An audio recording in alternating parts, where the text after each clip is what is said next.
Tonight's presentations are the final examinations, as it were, for these three scholars. An important assessment, but one of many over the course of the past year. While advancing their research, they have met individually with their advisors and mentors, and collectively as a seminar with me. They've kept journals and made several presentations to the Advanced Senior Research Board. There are three components of tonight's presentation: formal remarks, a few final questions posed by the Advanced Senior Research Board sitting here in the front, and demonstrations. As this does represent the students' final exam, I will ask you to hold your questions to the informal time at the evening's end. So, let us begin musically with Michael Burrows and programming digital audio synthesizers with Pure Data and constructing various controllers to act as instruments. Michael.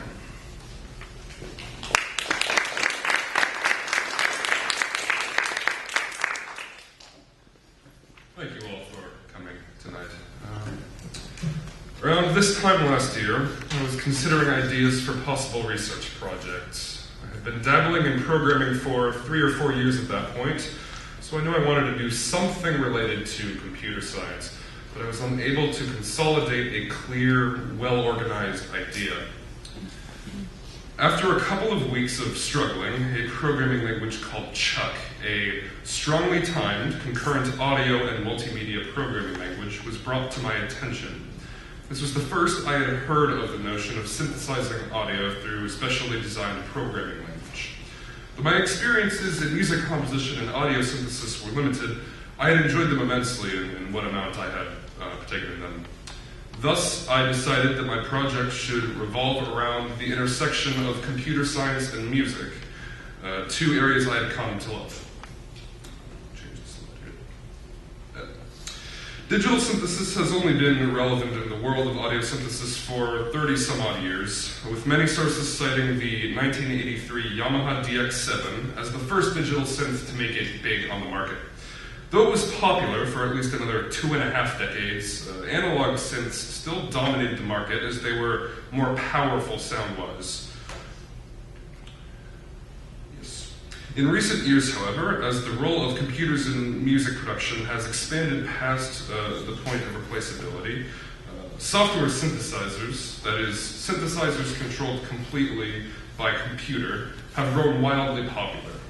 Most industry-standard music production softwares can pull sounds from these synthesizers to use in recordings. Though there is still a sizable market for the old-fashioned keyboard synthesizers, by and large, the world of audio synthesis is becoming more and more digital. This project has changed much since its conception a year ago. Originally, the project was only to build Chuck software synthesizers. Partway through the summer, I decided to add in a hardware element to the project by exploring alternate forms of control. Some controllers are handmade, others are repurposed. Eventually, I also moved away from Chuck in favor of Pure Data, a more popular, more robust audio synthesis programming language. These two changes to the project parameters are the foundations for what you will see today. A quick overview of the products of this project. The final version of the software synthesizer is a polyphonic 4-voice synthesizer written in Pure Data called the Gate, with a Qt interface called the Bridge. Though it could be ported to a non-Windows platform such as OS X or Linux without much struggle, it is currently only supported by Windows. It has a fairly robust assignable envelope system and low-frequency oscillators, as well as a 100-slot patch bay and integrated software to communicate with the other controllers. There are 5 custom controllers in total. The first, partially handmade, is an interface for a PlayStation 2 controller that communicates MIDI through a microcontroller called a Teensy. The user can select a chord in a certain key using the face buttons and play chord tones using the shoulder buttons. The second controller is a repurposed Rock Band 3 controller for PlayStation 3. It uses a USB dongle to communicate OSC, which is a way to communicate sound on computers, via a piece of reader software. Each of the color buttons acts as a drum hit. The whammy bar, which is that, little bar that extends from the side, and effects which can be used to add various effects and filters to the drum sound. The third controller is a repurposed controller for a golf simulator by Mad Catz, which is a controller manufacturing company. It connects with a built-in USB cord to communicate OSC, again, via a piece of reader software, similarly to the Rock Band controller. It plays a single note, the root of the selected chord. The strings attached to the hands manipulate reverb, attributes, and filters to modulate the texture of the note. The note only plays when the foot switch is pressed. The note can be changed when communicating with the PlayStation 2 controller, which will send chord data to the golf controller. The fourth instrument is a touch ribbon with 5 designated zones and 5 buttons. The 5 zones on the ribbon allow 5 notes adjacent on a scale to be played. The zones in between the markings allow for pitch shifting between the scale notes. The buttons change the active position, that is, the range of notes on the touch ribbon changes depending on which button was most recently pressed, as indicated by the shining LED. This instrument receives key data from the PlayStation 2 controller. Lastly, the fifth instrument is a series of 15 drums placed in an S shape. Each acts as a note on a scale, so the instrument has a range of 2 octaves. The scale degrees are marked by the colors. White is the tonic, orange is the 4th, clear is the 2nd and 7th, etc. The instrument also receives key data from the PlayStation 2 controller. Each aspect of this project was fulfilling and frustrating in its own way. I knew the software of this project would be the most straightforward, since I had some background in the area, but even then it was no cakewalk. The gate was often difficult to debug due to the complexity of the block connections throughout. I had to learn the architecture for the bridge, QT as I mentioned, from scratch. Careful foreplanning would have done wonders for this aspect of the project. The biggest difficulty was restructuring and redesigning both the bridge and the gate after deciding to add or change a feature. The hardware was the most difficult part of this project, no contest. The work with wood and plastic was straightforward, though time-consuming, and the circuit building was tedious and often faulty. I would have to solder and resolder some circuits several times before having any success. Though this was the slowest area of progress, it is where a large portion of my learning took place. Then there was the matter of putting everything together. The system connecting the gate with the instruments is incredibly complicated and required 2 or 3 overhauls before working properly. This was also my first foray into the realm of computer networking, so I learned much about how to manage such things, though it was not so frustrating as the aforementioned circuit building. Pacing was also very difficult due to my involvement in extracurricular activities such as music and theater. I ended up being involved in some things to a larger degree than I initially anticipated. That, in combination with the changing project parameters, led to a fairly bumpy winter and early fall season. Though the product of all this work is rewarding in and of itself, the process of its creation yielded many valuable lessons as well. I learned much about the organization and workflow of a large project in general.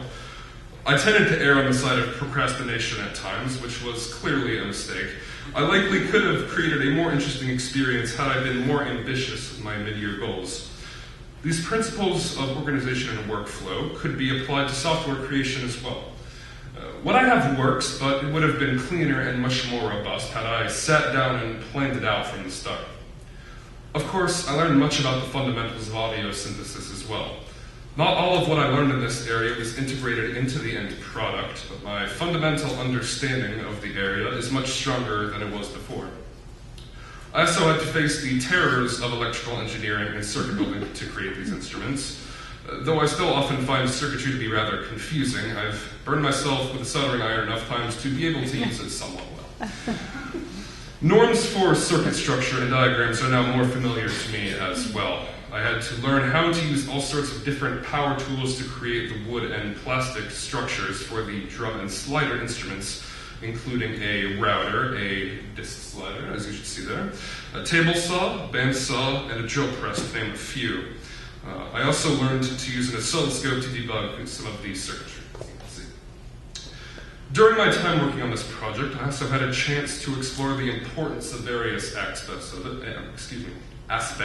it, such as the importance of music, the role of technology in music, etc. Music, as a God-given gift, is worth exploring. It can move people, bring them together. This project seeks not only to further my knowledge on such matters, but to be inclusive and relationship promoting with the tools that it has produced. Though none of what I have done is new to the world exactly, some aspects, such as computer-oriented music performance and networking with music, are at the forefront of the music tech industry's collective mind. A more comprehensive explanation of these matters is available in my portfolio later. Trying and frustrating as the senior research project has been, overall it has been productive and informative of the way research projects have to be handled. In addition to all of the field-specific things that I have learned, such as the details of audio synthesis, woodworking, and circuit building, I have learned much about how to manage my time, how to keep track of my progress, how to communicate with mentors and collaborators effectively. Though I will not be under a deadline system from this point forward, I intend to continue work on this project to some degree or another. I plan on turning the bridge into a VST plugin so that it can be used with other DAW software, which is music production software, and exploring further the capabilities of communication between the instruments. I also intend to involve myself in this field in college, though I am still uncertain of the exact form it will take. Before we wrap up, there are a sizable amount of people that need thanking. First, thank you, Dad, for guiding me through this process and teaching me so much about how to construct these instruments. Thank you, Mom, for allowing the clutter this project has caused in your otherwise well-maintained house. Thank you to my grandfather, who unfortunately couldn't make it tonight, for also helping me with the woodworking aspect of the instrument building. Mr. Noah Thomas, seated right there, was my go-to man for questions on all things synthesizer, acting as an unofficial mentor of sorts for this project since its conception. He's also helping as one of the musicians, so many thanks to him for that. To the other musicians as well, which is Jay, Jeff, and Andrew, thank you for being generous with your time and accommodating to the several technical errors that have occurred during rehearsal, which no one has to know about. Mr. Tony Wallace was my official mentor, took his audio engineering course during interim, the content of which proved quite useful for setting up all of this equipment. Though beyond that, our interactions were often limited to brief questions, his calm, experienced perspectives on the project workflow as a whole were helpful in the more pressuring times. So thank you as well. Mr. Ryan Sokol, who I do not believe is here, was my go-to contact for tech resources. He and the tech office provided the computers that are running the synthesizers, as you can see. So thank you for your assistance as well. Mr. David Jackson was the organizer of the senior research program this year. He's been on top of scheduling, requirements, and workflow to help all three of us, actualize our ideas. Thank you so much for all of the time and energy you have poured into this. Thank you, of course, to the rest of the committee for hearing me out and allowing me to continue work on this project, as well as providing insightful feedback and perspective. This has been a wonderful experience, and I have learned so much from it. Brief picture credits. All right, let's move on to the questions, shall we? Committee asked a few questions. He sort of knew where I was probably going to go. He sort of told my addresses about where would you go next. So let me make it a little more specific. Suddenly we give you 6 months and a budget. Where do you start? Ooh, budget. There are any number of things. It depends on if we're talking a budget or like a budget. Because I would like to not have to use those particular computers. They work, but they don't work, if you catch my drift. They do what they have to do. Beyond that, I would spend some time, as I mentioned, turning this synthesizer into a VST plugin, which is what allows it to be used with other software to, like, more professional music creating software. I would also consider, I had some other ideas sort of in the backlog for controller ideas that I would try out if I had the time. I'm wondering if you could talk a little bit about this is a real collaborative process that you're creating music for us in a few minutes, I think. Yes, okay? hopefully. So music when you're composing music using the instruments that you've created yourself, and how that has maybe been a new experience for you, or what that process has been like? So, this is probably a fairly unsatisfying answer. I'll give you an unsatisfying part and then a satisfying part. The unsatisfying part is that when I composed the music, it was not thinking like, okay, this instrument sounds like this and this other instrument sounds like that, because I can change how they sound, right? So it's a matter of thinking of, okay, I have a higher note range on this instrument, a lower note, and thinking about, their limitations. Though it's a pretty music that you could write for a more normal band with like a drum, bass, guitar, piano kind of thing is not unlike writing for this. It's a similar feeling, but it's been very interesting considering the limitations of this, because as I said, the controller that Mr. Thomas is going to play, the golf controller, can only play one note at a time, and its note is controlled by someone other than him. So he has no control over exactly what it sounds like. He wants me to not tell you that, but too bad. And there are many other limitations as well. The instruments can only go to notes that are on a particular key. And as music gets more interesting, eventually you move away from that and you start having non-chord tones and tensions and things like that. So the music had to be kept fairly basic for this, but I think even within the realms of what I had, there's a lot of interesting interaction that can happen between those. So it's a lot of considering how these instruments interact with each other via both the networking and the human interaction that happens when the music is being made. Anything else? Any questions at this point? I have a question. Do the instruments tune to each other the same way a band would tune up?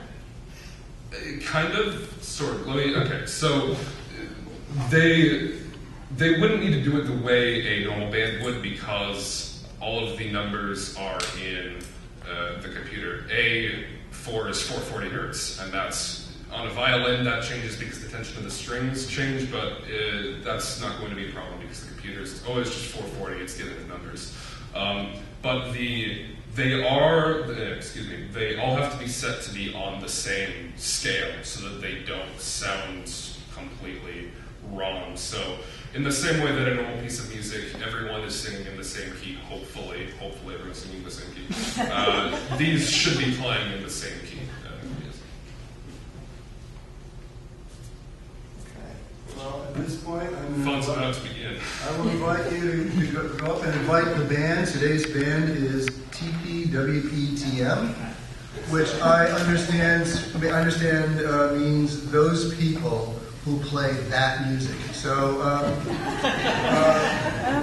we await the concert. We're going to do a brief test of all these to make sure that nothing's going to be a complete disaster when we that's number one. Next up is Jeff's. Jeff. Hello.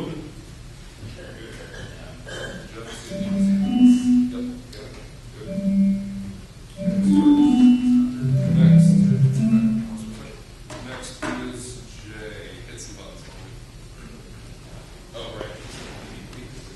Oh, hello, relax. Goodness gracious. Goodness. Sorry about this. Yep, okay. Right now I just need to. Oh, that's loud. Let me turn you down a little bit here. Okay. Sorry, everybody. Okay. Now, fun part.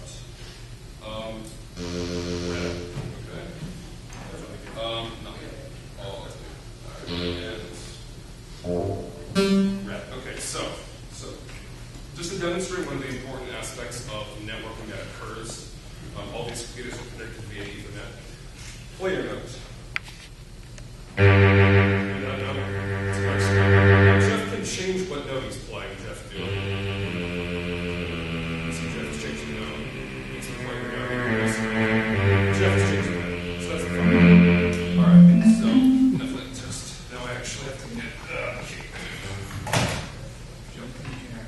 Okay, whenever you're ready. This is a little one I like to call Trap in the Elevator. All right.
This is a much different feeling to it.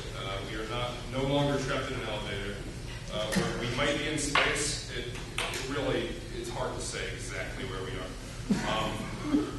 So as this is loading, I was gonna stall for time by talking about something, but it loaded fast enough that I don't think I have to. Yeah. Thank you. Yes, very generous. Okay.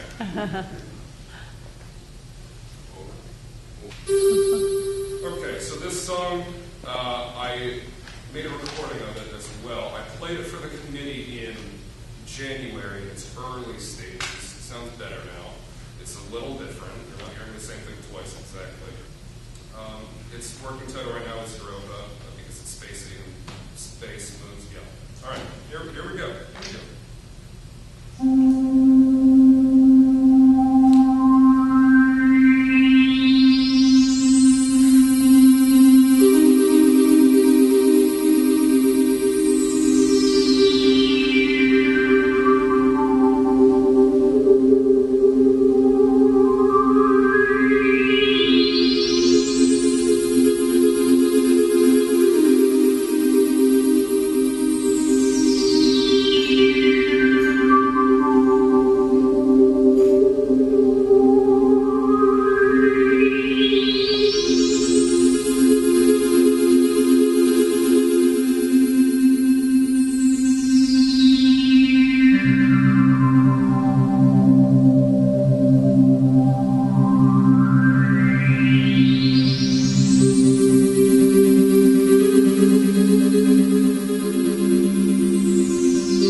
audience didn't get to see is if you stood behind those computers and looked at those screens and saw all of the dials and metrics that are displayed there, it made one wonder if one was in the Space Center in Houston or maybe somewhere in a bunker with NORAD, because it is a very complicated set of parameters that they are indeed controlling. Thank you very much. So now I'm